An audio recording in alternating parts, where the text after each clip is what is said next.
Greetings, everyone. Today we're going to continue under the Unit 4 of Special Functions. We're going to change gears now and talk about piecewise functions.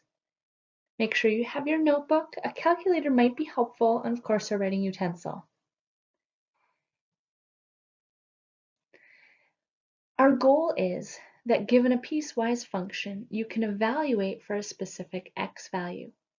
So we're going to continue solving equations, and some of them will be inequalities and some will include absolute values. So what is a piecewise function? Let's jot down the definition. A piecewise function is made up of pieces of different functions, which are the result of their different domains. Take some time to pause this video to get that definition down and read through it on your own. So what does this mean in the real world? Why do we have piecewise functions? Well, a great example could be at your job. Let's say you make $8.50 per hour up to the first 40 hours. But after that, you make time and a half. Therefore, at 40 hours, you switch the way you would calculate your pay.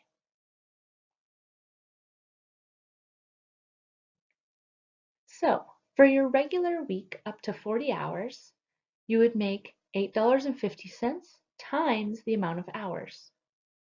But after 40 hours, now you're going to make $12.75 per hour, or X. Therefore, you have two different equations pieced together, and they have that break at the X value of 40.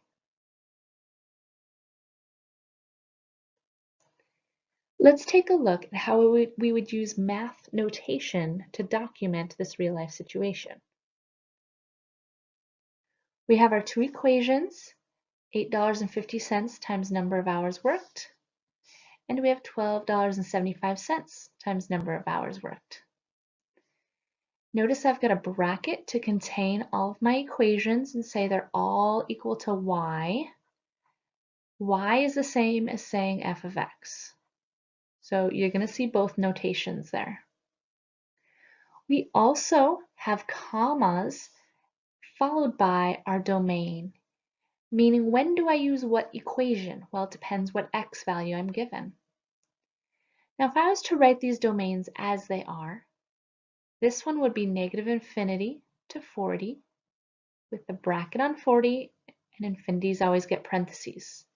Now it's a bracket on 40 because of that or equals to. The second domain would be 40, comma, infinity with parentheses on both because it's just greater than. Now, let's just take a quick moment as this is a real life situation. We can't work negative hours. So in real life, our domains would be a little bit different. In real life, I could work 0 hours up to 40 hours. And I could work 40 hours up to how many? Well, this is per week. So if I take 7 days times 24 hours, there are 168 hours in a week. Now, can I use a bracket or a parenthesis on that one? I'm going to put a bracket. Now we know in reality, no one actually works every hour of an entire week. But in this situation, this would be a little more accurate than saying infinity.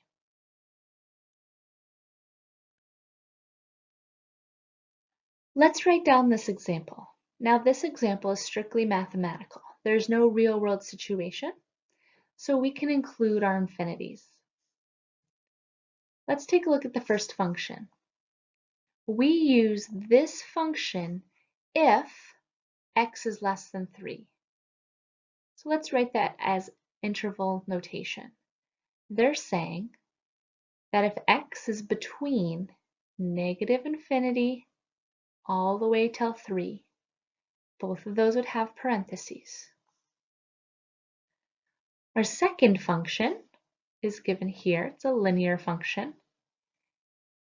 And that restriction is x is greater than or equal to 3. So from 3 to infinity would be a way to represent that as an interval. The 3 would have a bracket because it's or equals to, and infinity is always parentheses. Now that is just the question. They're just giving us those restrictions. Now if we actually want to solve, we need to take a look at what we're asked to find. F of 5. F of 5 says replace x with 5, right? Because instead of f of x, there's a 5 there. Now I have to decide which equation I'm going to plug it into. Well, is 5 less than 3, the blue one? Or is 5 greater than or equal to 3? Or look at which domain it falls under. It falls under this domain. Therefore, that is the equation that I plug it into. You'll only ever plug it into one equation, so it's very important that you choose the correct one. Solve that equation all the way through. So I'm going to have a 5 halves plus 1. If you use your calculator, that would be similar as 2.5 plus 1. And we'll just simplify that down to 3.5, 3.5, however you want to write that. Our second question, f of -4. We have to decide which equation to plug it into. Is -4 less than 3 or greater than or equal to 3? It is less than 3. So I choose that equation to plug it into. Rewrite the equation, and wherever there's an x, put a -4. Take care of what's in the absolute value first. I saw a lot of students trying to distribute that too. You don't do that. You need to take care of what's on the inside first. -4 plus 4 gives me 0. The absolute value of 0 is 0. We multiply first. 2 times 0 is 0. Then we take care of the subtraction. So my final answer is -2. Here you can see that if you plugged it into the other equation, you would get a completely different answer. So again, you have to choose the correct one. Let's take a look at our third function, f of 3. Okay, this one's a little trickier. They both have 3 in the domain. So we want to know which one includes 3. Includes 3 is your or equals to or your bracket, depending on what you're looking at. So we want to plug it into the second equation. So wherever there's an x, we're going to put a 1, or excuse me, a 3. Simplify that down. 3 halves plus 1. If you use your calculator, it'd be 1.5 plus 1. And we end up with 2.5 as our final answer.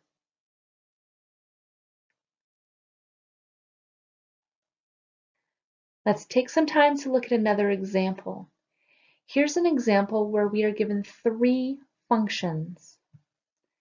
Make note of all of the restrictions that we have on here. If it's helpful, make sure you write those as intervals. It depends on your learning style. What do you see clearer? In this case, x is less than -4, means from -infinity up to 4 with a parenthesis. 4 to 7, 4 has an or equals to, so it's a bracket. 7 is just greater than x. And for our last interval, it goes from 7 to infinity because x is greater than 7. 7 has a bracket now, so it's or equals to, and infinity is always a parenthesis. Notice how all of these piece together to include -infinity all the way to infinity. So on a number line, they would all connect. Okay, let's solve these three questions and see which function we're going to plug it into. F of -2. -2 falls under which domain? The first one. -2 is less than 4, or you could think of it as -2 falls between -infinity and +4. So we're going to take that equation, and wherever there's an x, put a -2. Take care of exponents first. -2 times -2 is +4.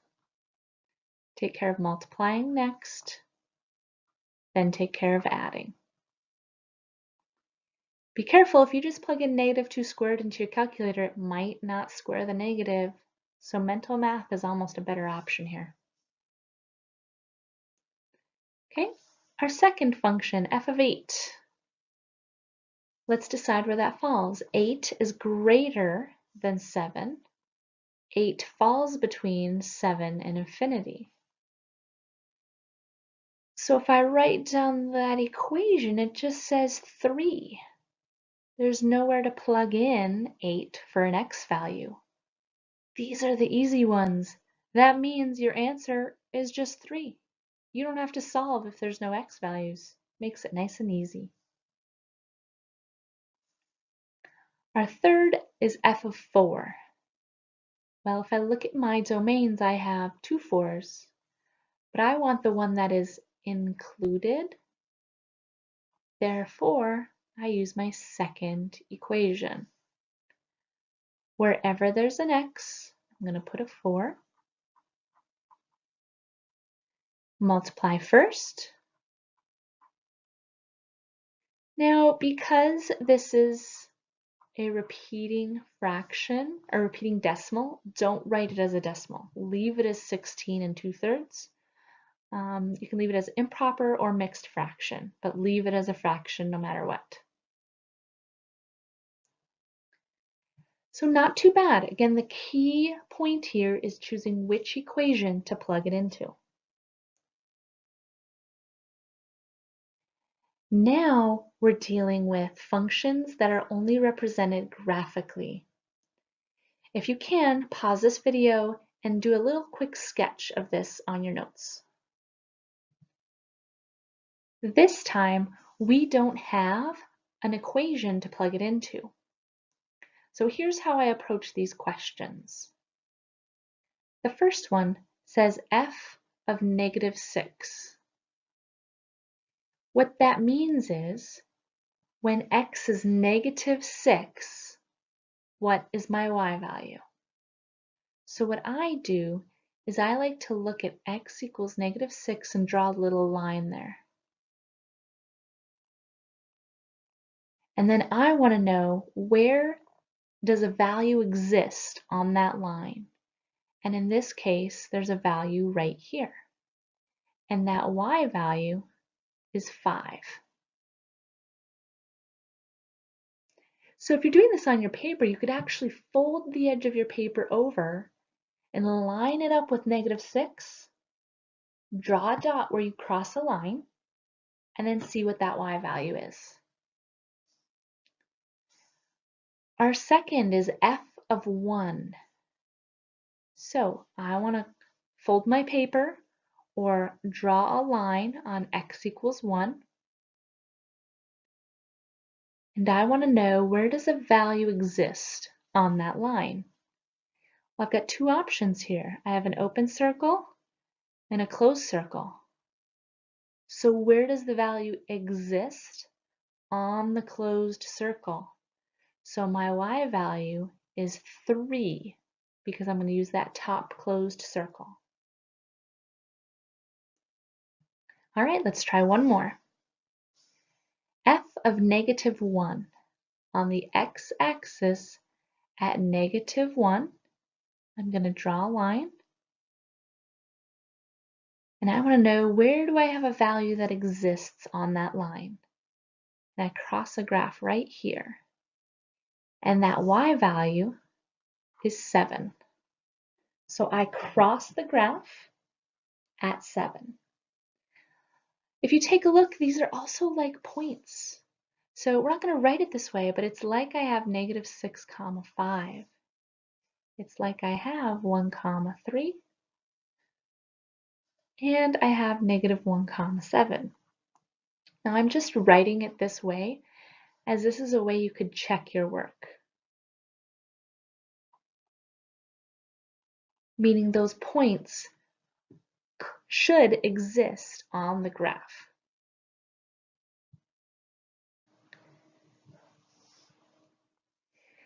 So today we've explored piecewise functions. Make sure that you remember to plug in to the correct equation. That's really going to determine how you do in this section. Also, if it's helpful,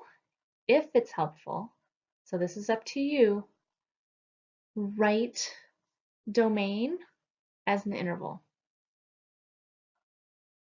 Because we've been dealing with intervals a lot that way, it might be more recognizable or easier to understand. And then on a graph, draw those vertical lines or fold your paper to help you find those y values. Don't forget, as always, I'll be checking your notes. Make sure that you have the audio, as this will very much help you understand this content, and we'll see you next time.